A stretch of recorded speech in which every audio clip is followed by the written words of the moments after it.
بسم اللہ الرحمن الرحیم. اب را کے پر اور باریک پڑھنے کے قاعدے ہیں.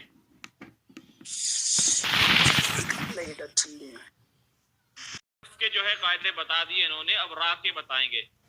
را پر فتح یا ضمہ ہوگا تو را پر ہوگی، یعنی را پر زبر یا پیش ہوگا تو را پر ہوگی. جیسے ریب، رزقو.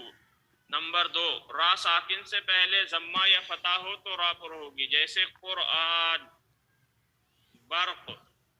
نمبر 3، را مشددہ پر ضمہ یا فتح ہو تو را پر ہوگی، جیسے من ربکم من روحنا. را مشددہ ہے، اس پہ کیا ہے؟ زبر ہے، تو یہ را بھی پر ہوگی. من روحنا را مشددہ ہے، اس پر کیا ہے؟ ضمہ ہے، تو یہ بھی را کیا ہے؟ پر ہوگی. نمبر 4، رائے ساکن سے پہلے کسرہ ہو اور اس را کے بعد کوئی پر حرف اسی کلمہ میں ہو تو ایسی را پر ہوگی، جیسے فرقتن. لیکن فرقن میں پر اور باریک دونوں جائز ہیں. کہہ رہے ہیں را ساکن سے پہلے کسرہ ہو اور اس را کے بعد کوئی پر حرف اسی کلمہ میں ہو تو را پر ہوگی، جیسے فرقتن. اس میں را ساکن ہے، را ساکن سے پہلے کسرہ ہے، لیکن اسی کلمے میں حروف مستعلیہ کا قاف ہے، تو اس لیے یہ را بھی جو ہے پر ہوگی. لیکن کہہ رہے ہیں فرقین میں پر اور باریک دونوں جائز ہے. پر اس لیے جائز ہے کہ را ساکن ہے، اس سے پہلے کسرہ ہے اور اسی کلمے میں حروف مستعلیہ کا قاف ہے، تو اس معنی کر جو ہے وہ را پر ہے. اور باریک کیوں جائز ہے؟ باریک اس لیے جائز ہے بین الکسرتین کی وجہ سے. یعنی را ساکن ہے تو را ساکن سے پہلے بھی کسرہ اور را ساکن کے بعد بھی کسرہ، تو اس وجہ سے باریک پڑھنا جائز ہے. تو کہہ رہے ہیں لیکن فرقن میں پر اور باریک دونوں جائز ہے. پر اس لیے جائز ہے حروف مستعلیہ اسی کلمے میں ہے، اور باریک اس لیے جائز ہے کہ بین الکسرتین کی وجہ سے. را ساکن سے پہلے کسرہ عارضی یعنی کسی وجہ سے ہو تو را پر ہوگی، جیسے ارجعو یا ارقب. تو اب ارجعو کی جو حمزہ پہ جو کسرہ لگا ہوا ہے یہ کسی وجہ سے ہے تو یہ عارضی ہے. تو کہہ رہے ہیں یعنی کسی وجہ سے آیا ہو تو بھی را پر ہوگی، ارجعو وغیرہ. یہ اصلی حرکت نہیں ہے بلکہ عارضی ہے، جو کسرہ ہے وہ عارضی ہے. تو اگر وہاں وقف کر دیں گے پھر پڑھیں گے وقف کرنے کے بعد تو بھی را پر ہی ہوگی. را ساکن سے پہلے کسرہ دوسرے کلمہ میں ہو تو را پر ہوگی، جیسے الذی ارتضی. کہہ رہے ہیں را ساکن سے پہلے کسرہ دوسرے کلمہ میں ہو تو را پر ہوگی، جیسے الذی ارتضی. الذی ارتضی. اب را ساکن جو ہے وہ دوسرے کلمہ میں ہے اور اس کا کسرہ جو ہے وہ دوسرے کلمہ میں ہے، تو اس لیے یہاں بھی را پر ہوگی الذی ارتضی. جو را متحرکہ یا مشددہ وقف کی وجہ سے ساکن ہو، جو را متحرکہ یا مشددہ وقف کی وجہ سے ساکن ہو تو وہ را ساکنہ کے حکم میں ہے.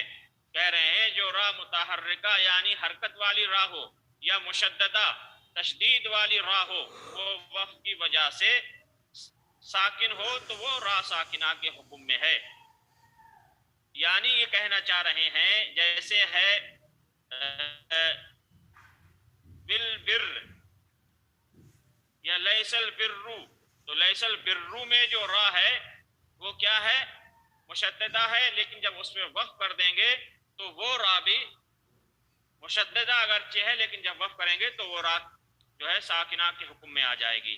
یا مستقر وغیرہ ہے، یا الہاکم التکاثر ہے، تو یہ را کیا ہے؟ متحرک ہے، لیکن جب ہم اس میں وقف کریں گے تو الہاکم التکاثر سے الہاکم التکاثر، تو یہ را بھی جو ہے وہ ساکنہ کے حکم میں ہے. پہلے کیا ہے؟ یہ متحرکہ تھی، لیکن جب ہم نے اس میں وقف کیا تو یہ را ساکنہ ہو گئی. تو وہی کہہ رہے ہیں جو را متحرکہ یا مشددہ وقف کی وجہ سے ساکن ہو تو وہ را ساکنہ کے حکم میں ہے. بس اگر را موقوفہ سے یعنی جس را پہ وقف کیا جائے اس کو کہہ رہے ہیں موقوفہ. جو را موقوفہ سے پہلے یا ساکن ہو تو را باریک ہوگی، یعنی را ساکن ہو اس سے پہلے یا ساکن ہو تو را باریک ہوگی، جیسے خیر. اگرچہ اس کے قبل زبر ہی کیوں نہ ہو. اگر را موقوفہ سے پہلے یا ساکن ہو تو را کہہ رہے ہیں باریک ہوگی، اگرچہ اس کے قبل زبر ہی کیوں نہ ہو، یعنی را ساکن ہو، اس سے پہلے یا ساکن ہو، اور اس سے پہلے کیا ہو، فتح ہو، تب بھی وہ را جو ہے باریک ہی ہوگی. کہہ رہے ہیں اگرچہ اس کے قبل زبر ہی کیوں نہ ہو، جیسے خیر وغیرہ.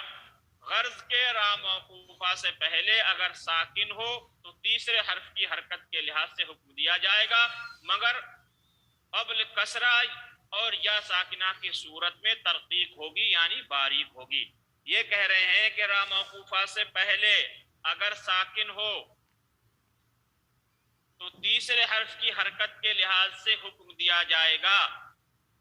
را ساکن ہے، اس سے قبل یا نہ یا ساکنہ ہے نہ کسرہ ہے نا، تو وہ را جو ہے پر پڑھی جائے گی. اور اگر اس سے پہلے قبل کسرہ ہے یا ساکنہ ہے تو ترقیق کہہ رہے ہیں تو باریک ہوگی. جیسے والفجر میں ہے، والفجر را ساکنہ ہے، اس سے پہلے نہ یا ساکنہ ہے نہ کسرہ ہے، تو وہاں پہ را جو ہے جب اس پہ وقف کریں گے تو وقف کی حالت میں وہ را پر ہوگی. فائدہ: حروف مستعلیہ اور الف اور لام اور را کے علاوہ تمام حرف ہمیشہ باریک پڑھے جائیں گے. حروف مستعلیہ اور الف، لام اور واو اور را کے علاوہ تمام حروف ہمیشہ باریک پڑھے جائیں گے. حروف مستعلیہ تو ہمیشہ پر ہیں، مستقل پر ہیں، اور لام اور الف اور را اور واو یہ کبھی کسی وجہ سے پر پڑھے جاتے ہیں. ان کے علاوہ جتنے بھی حرف ہیں سب باریک پڑھے جائیں گے.